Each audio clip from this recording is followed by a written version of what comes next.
বাবা স্কুলে যা না। আমি যাব না। খুব কষ্ট করে তোর জন্য ফিস জমা কেন করেছি। বলেছো? আমি কি তোমায় বলেছিলাম? এরকম করতে নেই বাবা। হ্যাঁ, কি হলো বড়দা? কি সমস্যা হয়েছে? পড়াশোনাই করতে তাই চায় নাকি? না। না, চাই না। ও মাই গড, তুই না করলে আমরা চুপ থাকবো নাকি? তোকে ধরে এইভাবে ছুড়ে দেব। এদিক ওদিক কি খুঁজছো? বাসে উঠে গেছে। হ্যাঁ তোমার নামে আমি কোর্টে কেস করব। এই মুখ বন্ধ কর, গাধা কোথাকার। এরকম করে ফেললে কেন ওকে? দেখবো না তো কি করবো? আমার ছেলেকে নষ্ট হতে দেখবো? লাকি ছেলে কিরকম হওয়া উচিত? কেমন হওয়া চাই? আমার মতন হওয়া উচিত।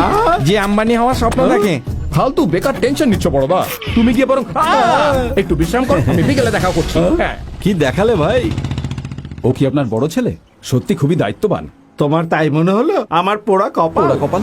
ওই একবার আমার হোটেলে এসেছিল, দুটো চা, আনছি। পরের দিন আবার এলো, 4টে চা। হ্যাঁ আনছি। ও এতদিন আসছে তাই ভালোবেসে একটা কথা বললাম আর ঘাড়ে চড়ে বসলো। এমন কি কথা বলে দিলেন আপনি? ফ্ল্যাশব্যাক দেখো। কেমন আছো বাবা?